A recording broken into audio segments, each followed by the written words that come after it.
PT Pelabuhan Tanjung Priok mencatat realisasi throughput pada awal semester tahun ini sebesar 22,4 juta ton per meter persegi. Untuk mencapai target tahunan sebesar 53,5 juta ton per meter persegi, perseroan akan mengimplementasikan sejumlah program strategis, salah satunya modernisasi terminal. PT Pelabuhan Tanjung Priok atau PTP Non-Peti Kemas mencatat realisasi throughput pada awal semester tahun ini sebesar 22,4 juta ton per meter persegi, meningkat 6% dari periode yang sama tahun sebelumnya. Sementara itu target perusahaan secara tahunan di tahun ini sebesar 53,5 juta ton per meter persegi. Direktur Utama PTP Non-Peti Kemas Indra Hidayat Sani mengatakan pihaknya sangat mengapresiasi capaian throughput karena telah berkontribusi besar terhadap Pelindo sebagai induk usaha dan juga kontribusi terhadap perekonomian negara. Untuk mencapai target throughput tahun ini, PTP Peti Kemas berencana akan mengimplementasikan sejumlah program strategis, mulai dari modernisasi terminal hingga penguatan aspek health, safety, security, dan environment.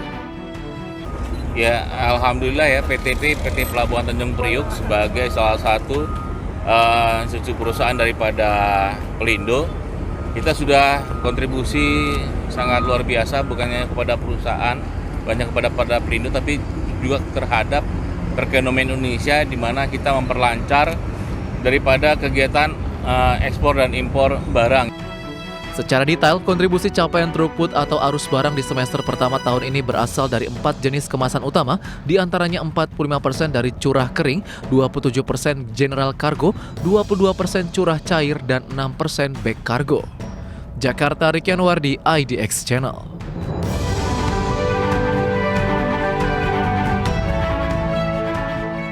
Informasi berikutnya, pemirsa, Kementerian Perencanaan Pembangunan Nasional atau Badan Perencanaan Pembangunan Nasional resmi meluncurkan 2 dokumen strategis untuk membangun ekonomi biru. Ya, 2 dokumen tersebut yakni Blue Food Assessment atau BFA Indonesia dan Perhitungan Indonesia Blue Economy Index atau IBAE. Dokumen BFA tersebut memetakan kondisi aktual dan strategis pangan akuatik untuk ketahanan dan kedaulatan pangan nasional. Sementara dokumen IBEA menjadi instrumen komprehensif untuk mengukur kemajuan pembangunan ekonomi biru yang berkelanjutan dan inklusif di Indonesia. Menteri Perencanaan Pembangunan Nasional atau Kepala Bappenas Rachmat Pambudi menegaskan dokumen BFA dan IBAA tersebut berisi data dan informasi komprehensif untuk mendorong pangan biru dan ekonomi biru. Selain itu, Blue Food Assessment dan Indonesia Blue Economy Index dinilai menjadi fondasi penting untuk mempercepat transformasi ekonomi biru sebagai bagian integral pembangunan nasional menuju Indonesia Emas 2024. Jadi peluncuran Blue Food Assessment, BFA Indonesia dan Indonesia Blue Economy Index bukan hanya untuk kita. Pak Wahyu Sakti Tranggono mengatakan untuk generasi kita, bukan. Tapi generasi yang akan datang. Bukan hanya generasi Indonesia, tapi generasi umat manusia. Lautan Indonesia bukan harus dilindungi oleh orang Indonesia, tapi harus dilindungi oleh masyarakat dunia.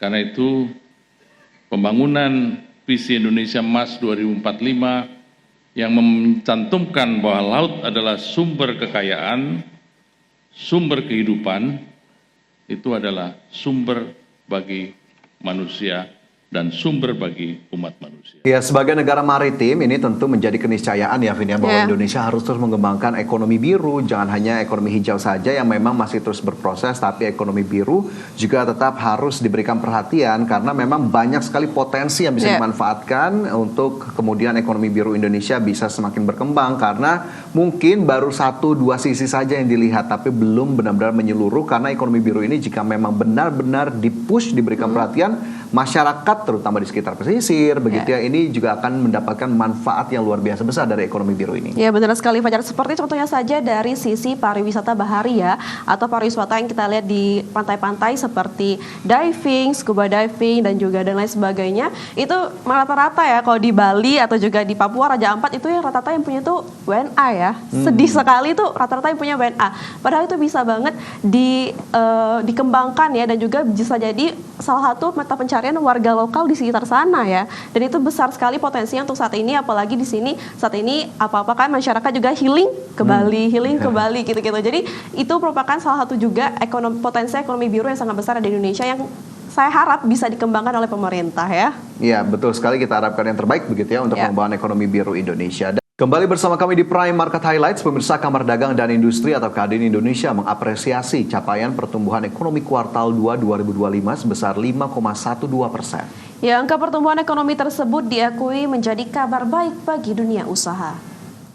Menurut Ketua Kadin Indonesia, Anindya Bakri, capaian pertumbuhan ekonomi kuartal 2 menunjukkan pemulihan daya beli masyarakat yang tercermin dari pertumbuhan konsumsi rumah tangga sebesar 4,97% dengan kontribusi 54,25%. Anindya juga mengapresiasi kinerja pemerintah berhasil menjaga kinerja ekspor tetap tumbuh di tengah gejolak ekonomi dunia dan ancaman perang dagang. Upaya pemerintah membuka pasar ekspor baru serta negosiasi hambatan perdagangan secara diplomatis dengan mitra dagang mampu menumbuhkan kinerja ekspor. Bahwa memang dunia tidak lagi baik-baik saja. Jadi ketika orang bicara ini tidak hanya bicara ekonomi, tapi geopolitik dan perang bukan lagi perang dagang, perang beneran. Nah, habis itu lanjut ya perang dagang antara Amerika dan Cina. Lalu masuk kepada ya bagaimana banyak orang memanfaatkan dengan sosial media, dengan media, sampai kepada kelesuan ekonomi. Nah tentunya karena itu semua ya ekonomi jadi tidak gampang bergeliat. Tapi baiknya Indonesia ialah walaupun dalam keadaan seperti ini, tetap di kuartal 2 sempat turun tapi naik lagi ke 5,12%. Ini yang kita apresiasi dari Kadin. Pemirsa, Bank Indonesia mencatat indeks keyakinan konsumen Juli menunjukkan penguatan pada level optimistis sebesar 118,1. Peningkatan keyakinan konsumen ini ditopang oleh indeks ekspektasi konsumen yang tercatat lebih tinggi dibandingkan dengan indeks bulan sebelumnya. Bank Indonesia mencatat keyakinan konsumen terus menunjukkan penguatan dibandingkan dengan bulan-bulan sebelumnya. Hal ini tercermin dari indeks keyakinan konsumen Juli 2025 yang berada pada level optimistis sebesar 118,1 atau lebih tinggi dibandingkan bulan sebelumnya sebesar 117,8.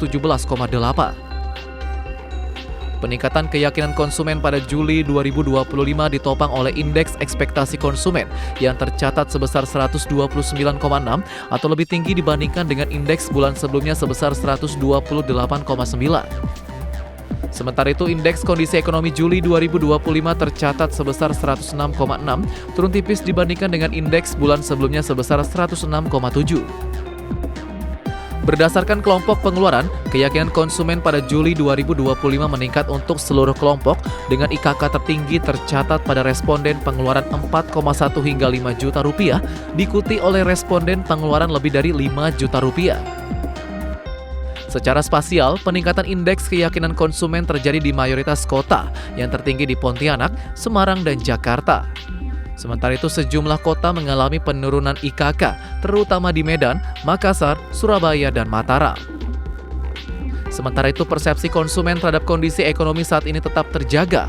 Hal ini tampak dari indeks kondisi ekonomi Juli 2025 sebesar 106,6. Relatif stabil dibandingkan dengan bulan sebelumnya sebesar 106,7.